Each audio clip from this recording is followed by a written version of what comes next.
I apologize for being late. Traffic is more than I remember it here. Some of you know I grew up here. I'm Doug Kirkpatrick. Went to Bryan High School. Yay! Yeah. And going back, actually, to show how old I am, I went to Antioch Nursery School. Alright. And then Dayton Street School. And then the new modern Mills Lawn School, which was the latest thing, in Bryan. And then I finished all that in '61 and went on to here and there, Oberlin, Duke, West Coast. Now I live in Oregon.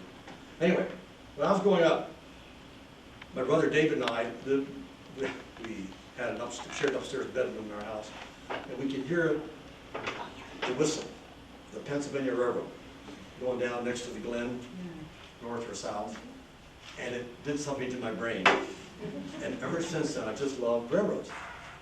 So about 5 years ago, I thought, I'll just write a little story about the Pennsylvania Railroad going to Springfield, the Springfield branch.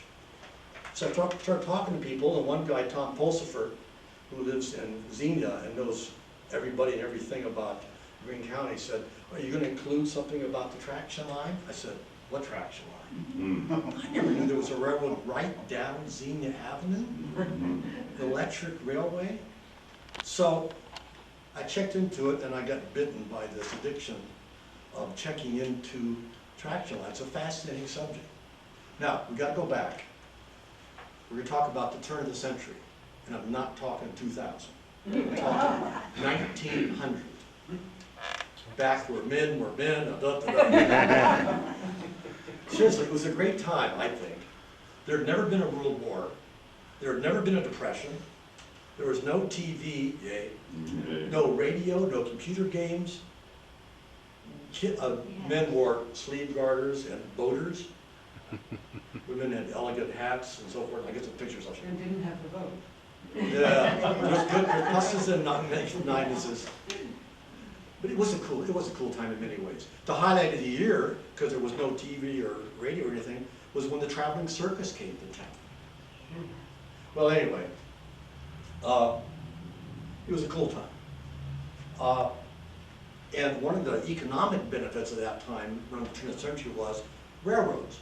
Steam railroads had come through town. Anybody know what year they came to Yellow Springs? Don't answer, Scott. 1848. Wow. When the railroad first came through Yellow Springs, it came from Cincinnati, which was at that time the biggest city in the western United States. Bigger than Chicago, bigger than St. Louis. Cincinnati, being on the river, was where it was. So they built a railroad, the Little Miami Railroad, from Cincinnati to Springfield. They hooked up with another railroad that went to Lake Erie.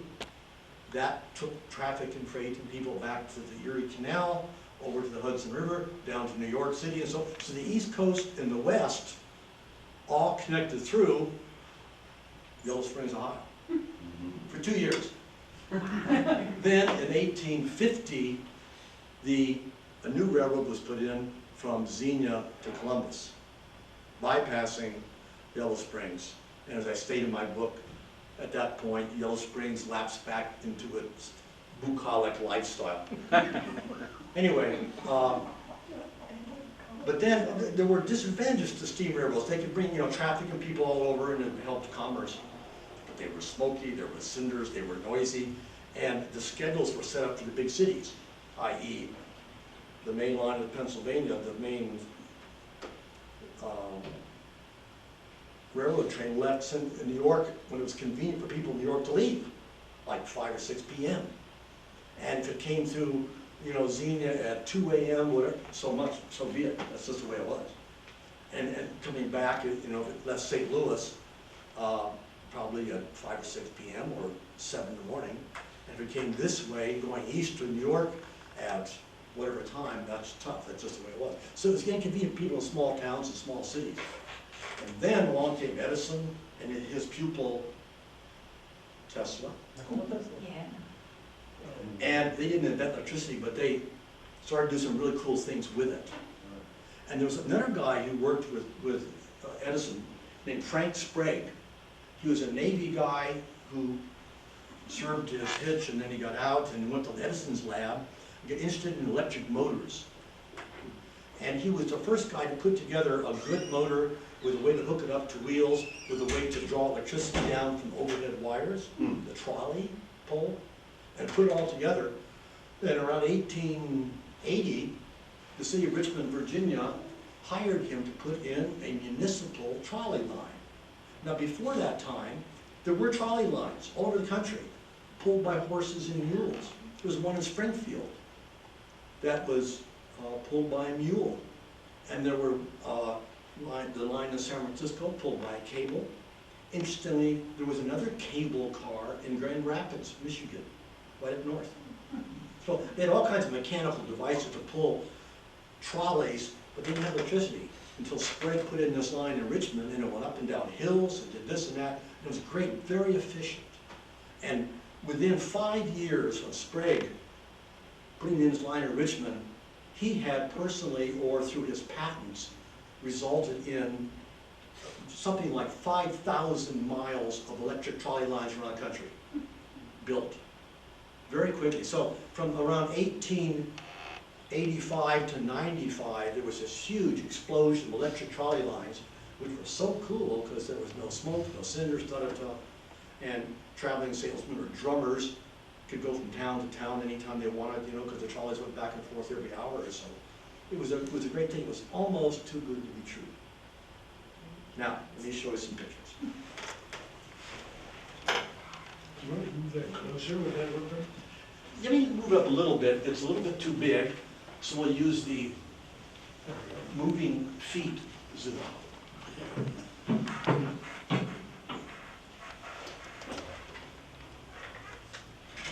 There we are. Okay. Thought it was me.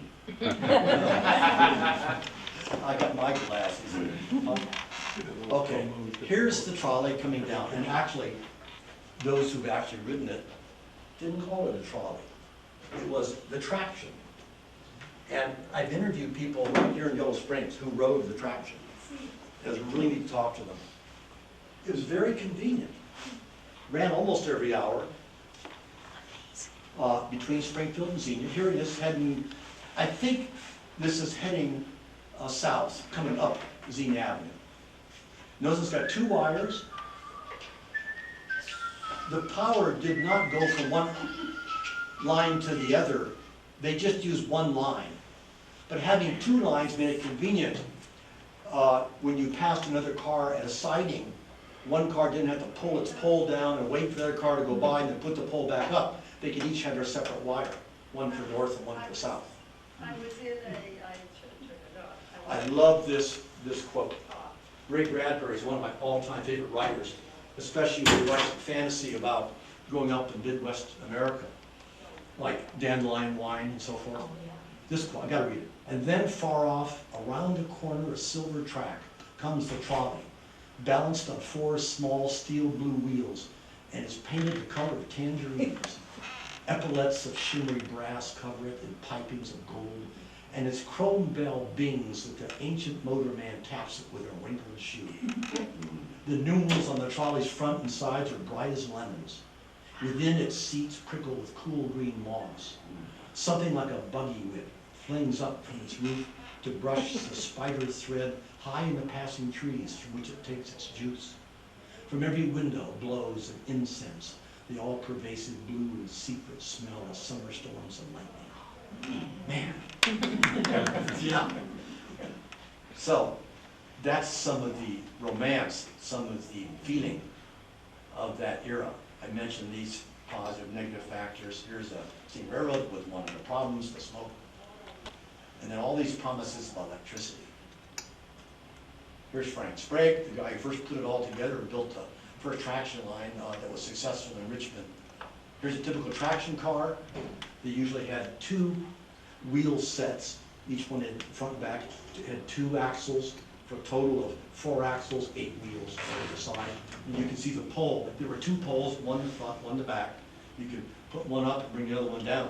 And you got to the end of the line and just go right back again where you came from. Here's an actual traction motor, just to give you some idea. They realized early on that you had one great big motor and then a bunch of wheels and shafts and gears going to different wheels be too complicated and heavy. So they just put one motor on each axle. So a traction car would have 4 motors. That's my shoe, my right foot there, just to give you some perspective. So a typical traction motor is about 1.5 feet wide and 2.5 feet long. Now, within that period when all the early traction lines were getting started, as I say, within just a very short period, there was like 5,000, up to 5,000 miles. Of these miles, 2,000 miles were in Ohio. Far more than any other state. Why? Several reasons. One, as you know, the land is relatively flat up north, and it's only rolling hills down around here. There's some places down around Chillicothe and so forth where it's really hilly, but basically there's a lot of easy terrain to build traction lines. Secondly, there's a huge number of towns and small cities. We all know about Cleveland and Cincinnati and Columbus, but there's a lot of smaller cities, Xenia, Springfield, Youngstown, Akron, et cetera, and most of them didn't have any significant railroad service, so they were very happy to have traction lines. Interestingly, notice in 1803 when Ohio was founded, Greene County went all the way to the Michigan line. Subsequently, we split off Clark County and a few others. Here is Xenia in 1850, just after the Little Miami Railroad came through town and built to Springfield, and there's one of the first railroad engines. You can see it was like Tom Thumb. That's the very, very earliest type of railroad engine. Here's a traction car on Xenia Avenue. Just imagine, this whole thing is dark Pullman green. Notice the old-fashioned clerestory roof, like the old Pullman cars. It's got a smokestack for a coal stove inside. Through a lot of research, I've identified this gentleman, Jake Bowser. We don't know who this is. It's some teenager who's sitting in the freight door, just have his picture taken. Russell Day and Dick Austin. You'll see their pictures later. We don't know the exact year of this, probably around 1910. Now, we're going to talk economics. Everybody got caught up in the enthusiasm of these early traction lines. Newspaper editors, politicians, promoters, and everyone thought, oh man, what a great way to make $1 million. And so these promoters would come in. I'm not saying necessarily these two guys were bad, but they were some of the early financiers who actually themselves got taken. They both were from Cleveland, Fred Pomeroy and Moses Mandelbaum. But what happened is a promoter would come in, and in the case of the Springfield and Xenia line that went down our street, the early promoter was John P. Martin, M-A-R-T-I-N. And you know, it took a lot of work then to actually pull everybody together, raise the money, hire the construction company, et cetera, et cetera, et cetera. And he did all this, and people have talked about putting in a traction line in Xenia Avenue, well, all the way between Springfield and Xenia. But you know, talk is cheap. No one actually done all the work to get it going. He did. And when the dust settled and the traction line was well on the way to being built, he didn't just leave town overnight, but let's just say the line ran out of money. He did quite well. The line ran out of money. He left town. These two gentlemen had put up much of the dough. They lost a bunch, but they hung in there. But that was typical for many of the early electric traction lines. The promoters would make out like a bandit, you know, using the enthusiasm of everybody. You know, get in now while the getting's good, make $1 million, you know, and little small town businessmen and farmers and so forth would buy stock, and you know, within some cases only 2 years later find out it was worthless. Here's the first stock certificate in 1902. I actually have one of these. It is worthless, of course. You see the president on the lower right is not John Martin, the first guy. It's actually J.R. Nutt, a N-U-T-T, another financier from Cleveland who came in and put some money into it. Here it is in 1903. we got different names now. It had already gone bankrupt and was in receivership. Fred Green, there, was the receiver acting for the committee of receivers. H.C. Diamond was doctor from Springfield. He was the secretary. For some reason, it had a boy signing underneath the line instead of on top of the line where he's supposed to. They didn't have good glasses then. Then in 1903, it was bought out by John Bushnell from the receivers. He was the son of Asa Bushnell, the governor of Ohio. And the Bushnells lived in Springfield. Well, here we are, 1904, it went bankrupt again. Fred Green was once again the receiver. He crossed out his name because now S.W. Parker was, quote, president. H.C. Diamond is still soldiering on, and the secretary still signing underneath the line. And then finally came along our hero, Warren Bicknell, another Cleveland financier, but more of a businessman, not just a money man. He took over a failing enterprise and basically saved it, and ran Springfield and Xenia for years and years. Here he is with his son. He's on the right. He's from Cleveland. His family, his granddaughter still lives in Cleveland. They run a foundation. At one time, he was president not just of Springfield and Xenia, but like 5 other traction lines around the country, including the Havana Railway in Cuba. He had his fingers in a lot of different pots, but his companies generally did well. He was a straightforward businessman, run it, watch your expenses, charge a fair price, and they made money. Unfortunately, before he came on the scene, a lot of small people lost a ton of money on this and many other traction lines. Okay, where'd the line run? Well, here it is in Springfield. Came up from the southeast, pardon my hand, where am I? Okay. Next to the Pennsylvania Railroad. Okay, this is south, that's north. Yellow Springs is down there. It came up right next to Pennsylvania, then it zigzagged east on State and up on Plum, over on Clark, up on Wittenberg, over on Mulberry, up on Center, crossed the Pennsylvania main line tracks here, crossed over, and then stopped at a little small station on Washington Street. This is the New York Central coming through town. Still there. So you figure, well, that's not very efficient to go zigzag, zigzag. That's what they were required to do. These traction lines didn't have the money or political influence to just zoom through town like the railroads did. Plus, the railroads came in, remember 1848? We're talking 1902 when they were built. And there's a lot of houses. So they had to take what they could get. And they usually ran right down the street. And that's why it was so zigzag. Here is one of the cars, number 3, in Springfield, with a conductor on the left and the motorman on the right. That's the typical dress, vest and coat with brass buttons for the conductor, and a tie, but a working man's some kind of leather jacket for the motorman. Again, notice the old-fashioned roof. Here we are, same location. That was car number 3, this is car number 9. Here we are looking east, and see that building down there with the triangle top? I believe that was the New York Central Railroad Station. And once again, we have the names. It's blocked out, but that's Russell Day, Jake Bowser again, Dick Austin, Bach Shaw, whose son was Ernie Shaw, who also ran the line in later years. Ernie's daughter still lives in Yellow Springs.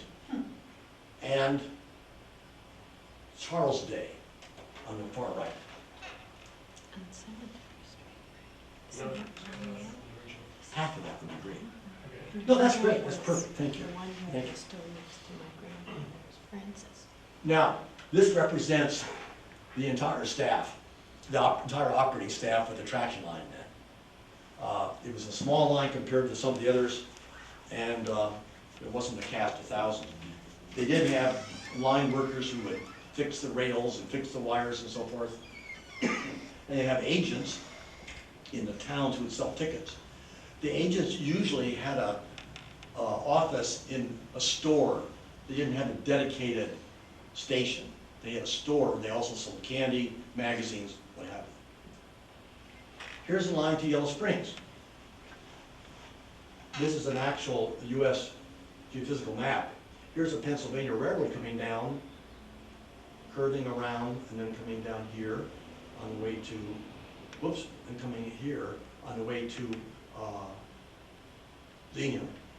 And as it says there, Springfield, Xenia, Electric, coming down, right down 68. And then down here, now just south of town, you know how there's kind of a hill here, when you go south out of Yellow Springs, it's kind of hilly here. It cut to the east along that stream and then came back to what is now 68 on its way into Xenia. And there is Ghost Station. I know somebody who was born there. So, yeah. Yeah, shows too. Yeah. Here's the Springfield Xenia crossing with the Pennsylvania Railroad Pennsylvania Railroad tracks in Yellow Springs. You're looking northwest. Here's the Pennsylvania Railroad going that way. Here's the traction tracks going this way. Notice it's a dirt street. Xenia Avenue is still dirt. Here's where it came in Xenia. Again, you see the Pennsylvania Railroad coming down here, straight as an arrow. Here's the Springfield and Xenia coming down on Detroit Street. Took a little fish hook right there and stopped on West Main. And here we are looking west on Main Street. Now this gets complicated, pardon me. There's a SMX car that's come in from Springfield. It stopped, that's its station, in the middle of the street. It'll pick up passengers, come back here, and go north of Detroit Street to Yellow Springs and Springfield. These tracks here, these big tracks here, are the Pennsylvania Railroad going to Springfield or coming down to the station in Xenia. These tracks are the Springfield, the Xenia Municipal Rail Line. And then, as you see, there's still at this time a lot of horses, buggies. You don't see a bunch of cars there.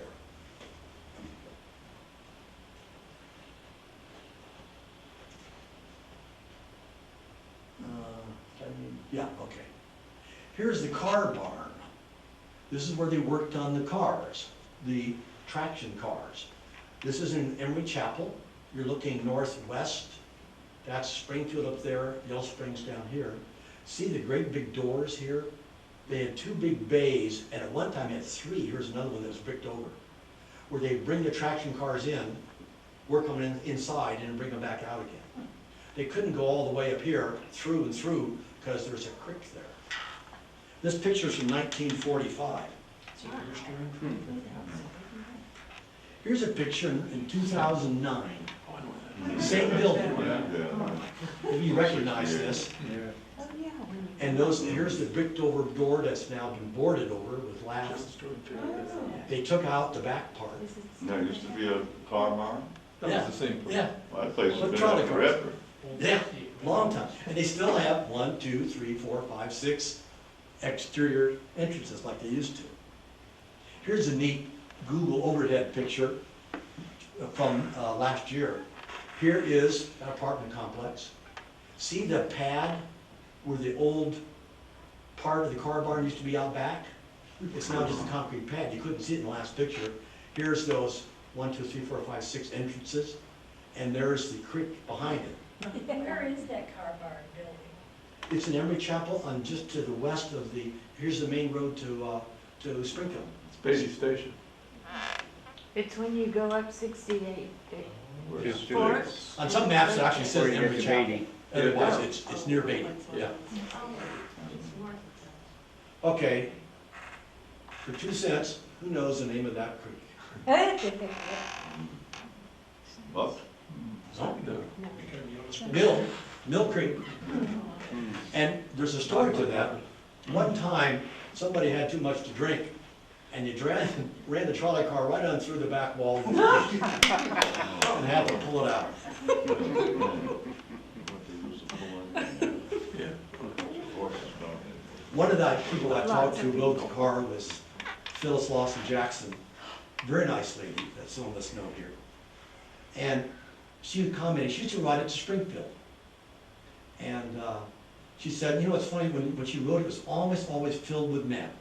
Men going to work, men going up to Springfield to get drunk, men going down to the powder company in Goes to work, men going to the cigar company to work, et cetera, et cetera.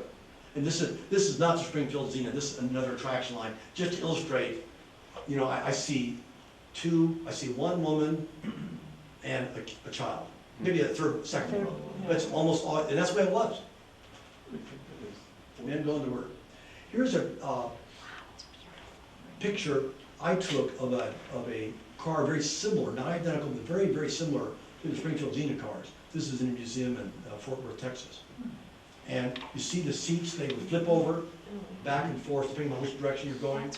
Very nice cut glass windows, decorative. Here's a close-up. Here's the traction office in Yellow Springs, AKA Dunphy's Real Estate. Notice, it Yes. was not just a traction office, it sold ice cream, this and that. Here's the old penny scale, Model Ts. Boo. And here's a loafer. I mention that because the mayor passed a rule back then prohibiting loafers from frequenting the traction office. So it was on the west side of the street, where Dunphy's is now. Here's a picture, remember the Glen Cafe? Cafe. And there's the traction line. What year is that? Well, the traction line there, it was before 1934, I can't tell you exactly. I'm guessing 1920, 25. Notice the boater hat in this gentleman here, and the long white aprons on the boy who works in the kitchen. Okay, a lot of the people took the traction to Goes to work at the Miami Powder Company. There's still some buildings up there. Now it's confusing because there's one building that was the old rotary converter power station for the traction line. Traction lines use 600 volt DC current, but DC current doesn't go long distances very well, very inefficient. So they would generate alternating current at Trade Mine. There used to be another traction line there called the RTC, the Rapid Transit Company, and Springfield Zenith bought power from there, sent the AC current to Go Station, where it was converted over into 600 volt DC, and that ran the traction line, and there was another rotary converter to the same thing up in Emory Chapel. Anyway, this picture was just taken last year. This old horse watering trough, MP Company, 1892, that stands for Miami Powder Company, and it's still there. And it's next to, not the powder company, but the power barn. And people around there, people say, oh yeah, that was a power. Well, there was a powder company made gunpowder, and there was a power shop that converted the AC to DC. But I thought it was really cool that this 117-year-old horse watering trough is still there. Here is one of the buildings at the powder company, the Miami Powder Company. See the blast walls? If it blew up, that would protect the nearby buildings from getting blown up also. Glass balls. And that happened. If you go through the newspapers of that time like I did, just like clockwork, every couple of years, boom, powder building blows up, 2 killed, da-da-da. Services will be at such and such will be buried in Glen Forest Cemetery. It's okay, they were Irish. Anyway, it was a sad fact of life, but it wasn't just 1 or 2 guys who worked there. At one time there were 40 men, from Yellow Springs who commuted to the powder company to work in Goes. And the reason they have this powder company at Goes is because it's right next to the little landing. Yeah. And there's a lot of trash willow trees that grew along there next to the river. And they would take cut down the willow, turn it to charcoal, and that's one of the 3 ingredients to make gunpowder. Charcoal, potassium nitrate, and sulfur. And they could get the sulfur and potassium nitrate imported in railroad, trains. But trains didn't want to have all 3 components in a given car. They'd take 2 out of 3, but not all 3. And they could burn this willow and make charcoal, so that's, they say, one of the reasons. Interestingly, one of the guys who owned it, had several owners, was named King. This is like 1900 when he owned it. He made a bunch of money. Then he bought out another big company down near Cincinnati. And when he left, his family owned that whole place now, which became, right, Kings Island, Amusement, etc. Here's a neat thing. Sometimes it snows at Yellow Springs. Here it is in the winter, the traction car stopped. It got stuck in the snow or something. And of course, like anytime something happens in a town, people stand around and look and gather. So here, I call this the usual crowd of onlookers. They may have been helping to push it too, I don't know. It almost looks like there's a guy on a horse up there. Maybe he was trying to pull it one way and these guys are pushing it. Is there enough detail on the building so you can tell where it is? Scott? Nope. Nope. If Mary Morgan were here, maybe she'd, oh, Mary, what do you think? Identify that building, is that the old Antioch School? Or the Antioch Academy? There? Oh, the little Little Antioch? Yeah, Little Antioch, could that be it? I don't know. No, I don't think so. Okay, anyway. Woo! 13, Here, what year is this? And again, maybe Mary and Scott cannot answer. 1913. 1913, 13, yeah. very good. The flood.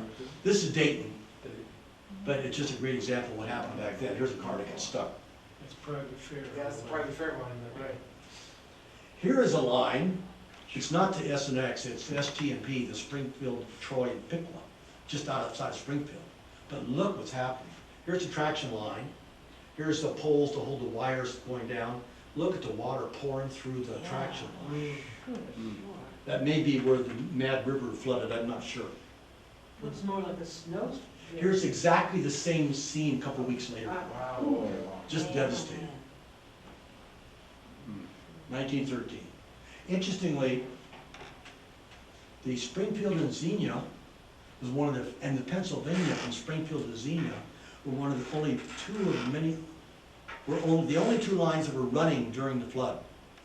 And so a lot of help came in, people, money, supplies, food, to Dayton, which was devastated, as you know, through Yellow Springs.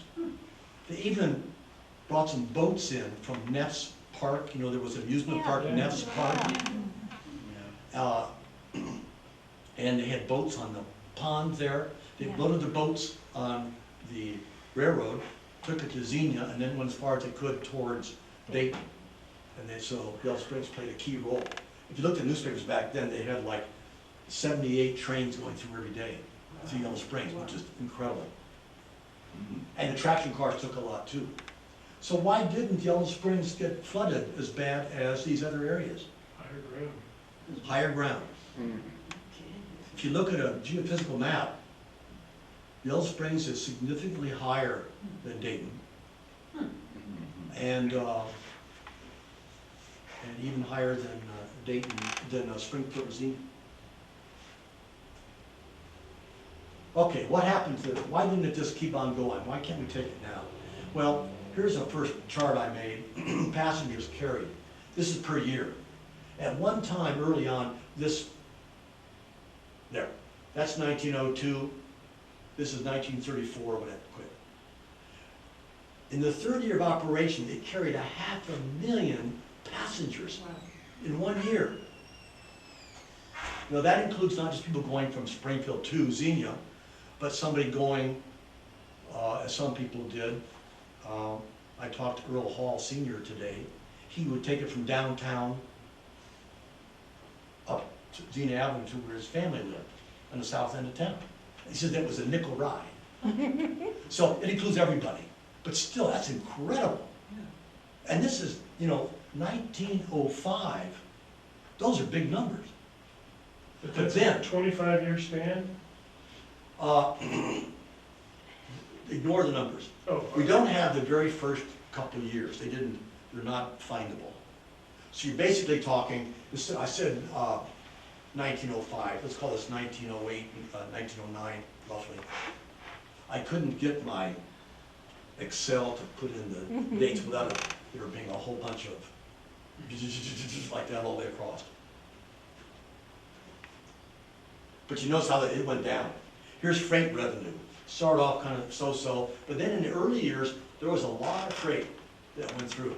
Was there an effect of World War I that caused part of the drop? Well, I think it actually went up then, not down. But then there was a big drop right about in here. The feds started REA, Railroad Express Agency, and they coalesced the major express freight companies together to make one for wartime efficiency. And when that happened, the traction lines basically lost most of their freight and went to the steam railroads.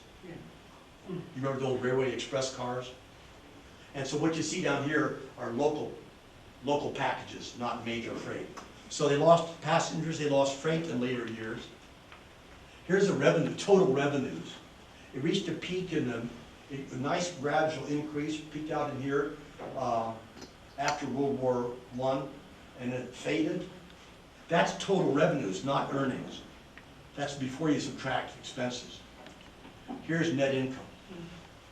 Peaked out about a third of the way through its lifetime, maybe 1915, faded, and in the last 12 years, it lost money every single year. And basically Warren Bicknell, and then subsequently the Dayton and Xenia were subsidizing the line. They weren't making money. Why? Car. Yeah. This is an incredible chart. This is the number of Model Ts Henry Ford produced. Just Model Ts. We're not talking Chevys, Pontiacs, Rios, anything, just Ford Model Ts per year. No, nothing before '08. First couple of years, 14,000, 20,000, 53,000. Look what happens down here. Yeah. He was producing up to 1 or 2 million Model Ts in a year. I mean, they cost what, $300, $400? Pretty soon everybody had one. And you could go down Limestone or Herman or, North College Street to your home. You didn't have to get off in Xenia Avenue and walk home. In the rain. And 1923, at that point, 9 out of 10 cars in the world were Ford. And then they stopped in 1928. And by that time, 95%, I'd say, at least 90% plus, of all the traction companies in the country had folded. They're gone. You couldn't compete. No one would want to take the traction car when they could drive to their door. Plus there were buses that you could drive, take. And this is the result. Here's Xenia Avenue. Now, this is for emotional effect. This is probably 1910, not 1935. Interestingly, it does show several things. First of all, for many years back then when it ran, Yellow Springs, and even from the very beginning, 1902, Yellow Springs had concrete, curb and gutters, and dirt streets. And the traction line, of course, ran right down the center. It's the iPhones going on the right. I came back Yeah, a couple of years ago to talk to some people and do some research, and I noticed this patch of fresh asphalt right out in front of the Presbyterian Church and the gas station there, center of Xenia Avenue. I talked to some people, the highway department had to dig up Xenia Avenue back a couple of years ago to take out rotting ties from the Springfield and Xenia traction line, and then repair the street and put the asphalt back in. So, sic transit gloria. Yeah. That's it. Any questions? They were single cars only, not trains. Good question. Inevitably, there were single cars with one or two exceptions. Great question. They weren't wired such that they could make a two-car train or a three-car train. So they were individual cars going back and forth. They'd pass each other. On rare occasions, they would hook up more than one. And then what they would do, they'd have to have two motormen, each kind of, waving to each other, okay, go a little bit, try to coordinate their motors. Or they have one guy doing it all, their guy would just not brake. And they do it on special occasions. If there was a county fair in Xenia, they might do it then. Sometimes they'd have special events at Neff Park, in the Glen, and they bring in, for one year they had a huge encampment of the ONG, the Ohio National Guard. All these old soldiers from literally the Civil War, there's still some left. Wow. And they had a huge encampment out on Clifton Road, in the fields there and in Neff Park. And they had trains coming in, they had multiple cars, traction hooked up, bringing people in from all over Ohio. They had, I don't know, like 5,000 old soldiers camping out in Yellow Spring for the encampment. So would they have had a bunch of cars also for the Chautauquas? There's just one line, but where's the other line? They're going back and forth. Okay, well, there was only one line, only one pair of tracks that went back and forth, but there were passing tracks where they could pass. Right out here, actually, right here, there was a passing track. And there was a passing track just north of town by the Glen, across from the high school. Well, it used to be the high school, pardon me. And there were passing tracks, a couple other places along the line. And they would arrange to meet there. If you didn't see the other guy, you'd have to stop and wait, because you couldn't pass him if you met head to head. You had to wait, one of you had to wait at the passing track. There was also a line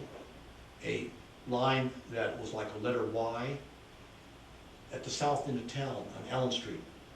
And that was particularly convenient for Antioch students who come in, they'd park there and then get off there, and then they could go back the way they came. So the cars could change directions at the Y if they wanted to. How fast did they go, Doug?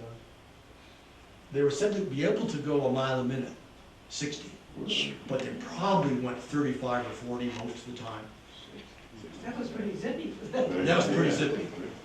Now, I've heard about a race with a plane. Yeah, there's a famous picture of a race to a traction car and airplane over near Enon or Fairborn, Right. Osborne, back Yeah. then, showing the traction car going 90, 95 miles an hour. Oh.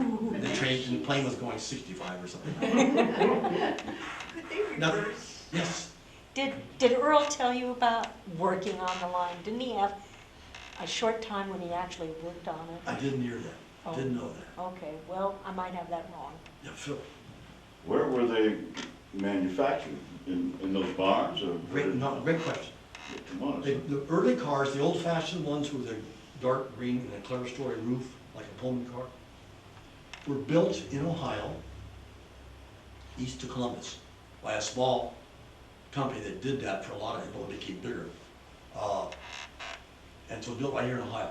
The last, in 1926, they bought a whole new set of cars from the St.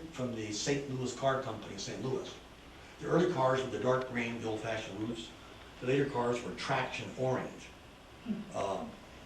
They were smaller, more sleek, more aerodynamic, and lighter, easier to operate. But that was the year they didn't have any business. It must have been a bold thing. Well, I'm not sure. They had business. Some years I couldn't get the results. Oh. It's hard to track them down. So what would, they built them here in Ohio and was, like what city? I mean, how did it get here to Xenia Springfield today? I mean, and then. They would sometimes pull up behind a steam railroad to get over here, Mhm. and sometimes they would take off the wheel sets and put it on a flat car, Okay. a railroad flat car, and take it to Springfield, and then transfer it, and put the wheels back on and send it down to Elsmere. Was the rail gauge the same as the steam Yep. railroad? Same standard gauge, 4 feet 8.5 inches. Yes? I can remember Sparks line trolleys, did they cause fires or anything like that? Like in downtown Dayton, I can remember when The steam lines caused a lot of fires from the spark, the cinders and so forth. Traction lines probably did it at some point in time, but it was not common. And since they usually ran down the center of the street, or they didn't normally go through the countryside like steam railroads did. They normally went down a highway, like Highway 68, the whole way. So it wasn't a lot. Now, there were accidents. I didn't mention that at all. When you asked about the speed, there were every couple, 3 years, someone didn't hear it coming. They were relatively silent, unlike the loud steam railroads. They just go down the street. People were killed, fair number. Sometimes they were drunk, sometimes they weren't. They just happened. Within 1 month of when they first built the traction line, some little old lady in Xenia was taking her dog or a cat for a walk. She wasn't used to the traction line being there. She walked out in front of it and ran over and killed her. So there were periodic tragic accidents where people got killed by the traction car. My question was about the bell. Did you ever hear a bell that would be from the same vintage? Well, only in San Francisco. Yeah, yeah. Yeah, Phil. Yeah, so these cars that, I think one of the slides had in Fort Worth. I mean, what I'm trying to say, where can you see one now? What museum? Is there some museum here in Ohio or? Yeah, there's a museum up in Cleveland. It's going bankrupt or something, some problem with, a lot of them, like all nonprofits, have a lot of economic problems right now especially. Yeah, that's So the they're not all open. Western Reserve Museum. Yeah. Oh. Then there's one in, Carolyn Park. there's one in Columbus, Oh, okay. just northwest of Columbus that I visited. I'm not sure if it's open. And there's a bunch of traction buffs around. Some of them have an old car. There's a car sitting in Dave Huber's yard That's right. That's what I was thinking. as we speak. Did And Howard Cagle have one in? Cahill had, our city manager had one in his yard. I talked to a guy last night who's refurbishing the front of one up by Fletcher, up by Piqua. There's bits and pieces, but there's not a lot of local places where you can go actually see the whole ball of wax. But there's a few. I guess if you Google Traction Museum or Electric Railway Museum, you'll find some. Oh. But make sure you call ahead, because they're probably open every second Thursday from 1 until 2 or something. Yes? It was said that you could take the traction all the way to Toledo. How did you change trains? Did you dismount? Another great question. A lot of times they did not actually interconnect, but the Springfield and Xenia did connect for a while with the ST&P, the Springfield Troy Piqua.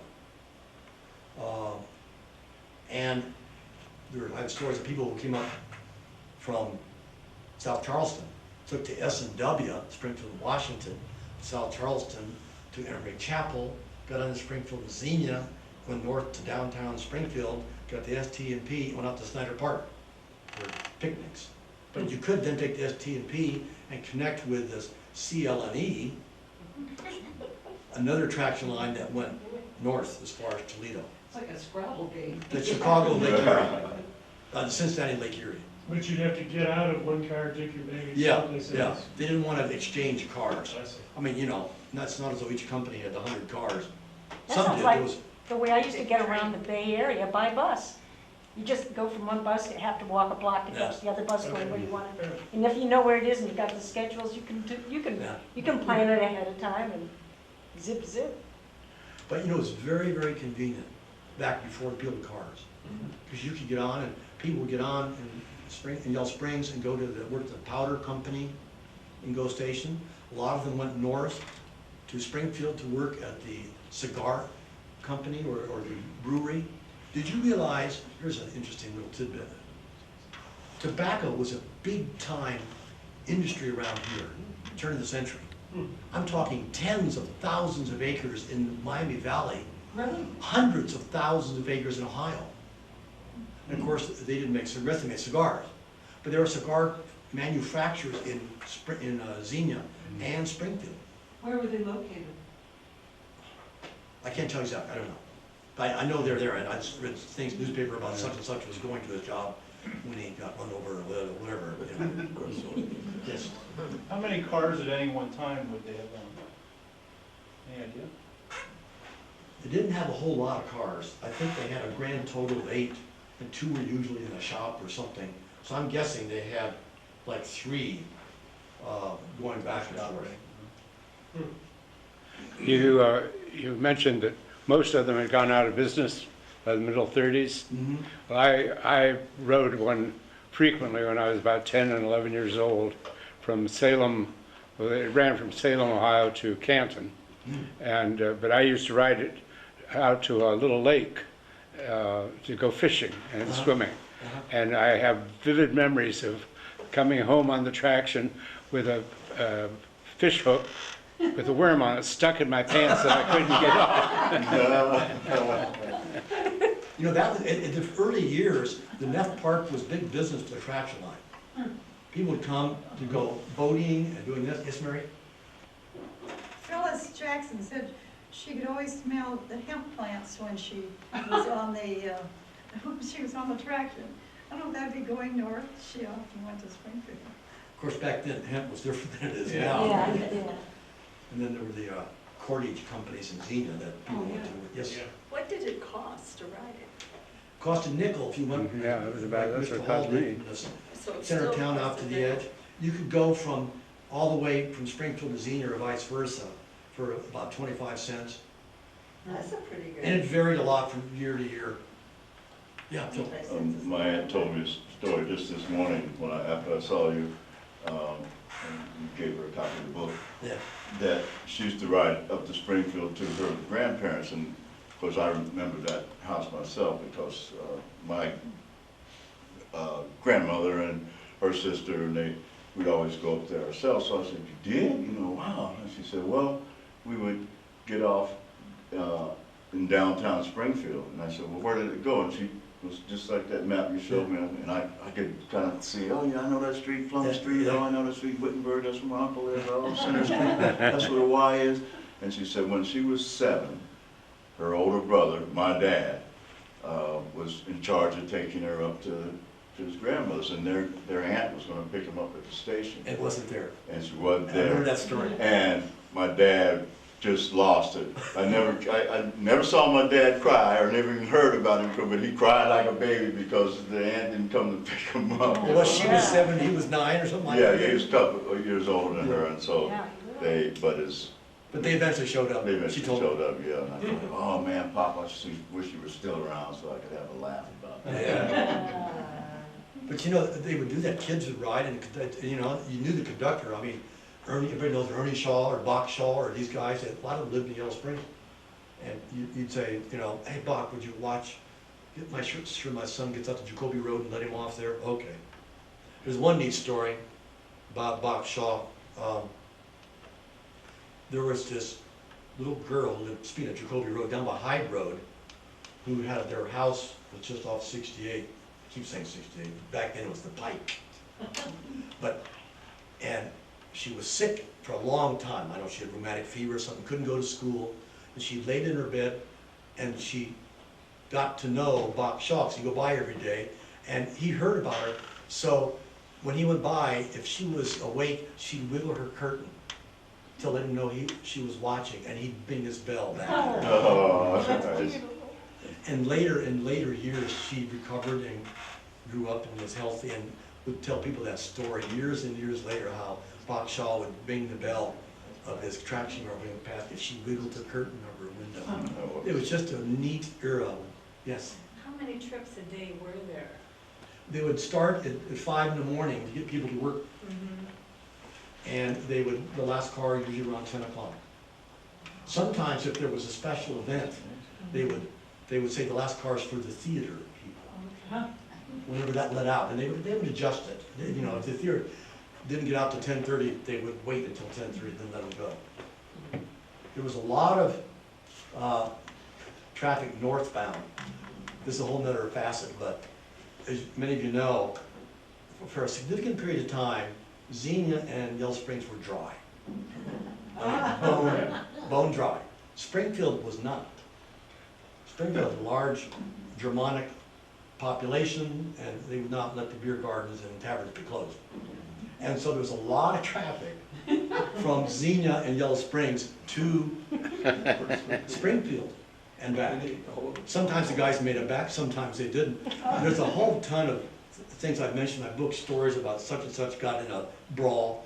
And the newspapers always said, because he had some whiskey of the fighting kind. I'm not sure what fighting kind whiskey is compared to other kinds of whiskey, but there's lots of stories about that happening. Sometimes they had violent knife fights, and this happened, that happened. And we would call a bailiff or marshal to take him off the car. And sometimes the motorman would have to hit the guy over the head with a pipe. You know, there weren't a lot of lawsuits in those days. You just did what you had to do to maintain control. Ross? The story of the little ill girl waving to Yeah. is possibly Margaret Cahill, Really? because the distances and whatnot are within her home. She was very ill as a child. Oh, actually. Huh. Yeah. Maybe. Lived in that same house. Was that on porch? No, not on the porch. Many of us know Howard Cahill, the city manager, for years and years and years. I used to think he's the only guy in town who was baller than my dad. But anyway, they look very similar. Anyway, he was a big Traction fan. His dad, Pops Cahill, Larry Cahill, was a conductor, no, a motorman on the Traction line through town for years and years, long time. Was Howard Cahill a native Yellow Springs? Yeah, Yeah, the yeah. Cahills. Yeah. Was he any relation to Mike Cahill, the baseball player? We think so, haven't figured it out yet. Yeah. Same spelling? Yeah. Earlier, I mean, he'd have to be a descendant. His Howard Cahill's daughter lives in Kentucky, Patsy Cahill. And I communicate with her, and she's in the book too. She talks about her dad sitting down and count the change at the end of the day. And it was just affected a lot of people in town. I mean, it was just, you know, if you wanted to go anywhere, you took the Traction. Visitors came to visit you on the Traction. People eloped on the Traction. People ran away from the sheriff on the Traction. Yes. Was the motorman stop in the middle of the block for you, or did you have to go to a stop? Technically there were stops, but you know, back then, life was better. I mean, I said, can I get off? Okay. You know, that's just the way it was. It wasn't so, life wasn't so rigid as it is now. Any other questions? Appreciate your coming. There's lots, many more stories, but I don't have time to tell them all. They're in the book. I did just publish a book on this. That's one of the reasons I'm here. It's a labor of love called S&F Traction Line. I showed it to somebody today and they said, I thought they said it was the sex traction. I didn't say. Anyway, I was going to have a book signing tomorrow at Sam Netty's, but you probably heard there's a death in the family, so it's closed until after Memorial Day. But it'll be available there. If anybody wants a copy today, I can. Will you accept personal checks here? Yep. All right, Doug.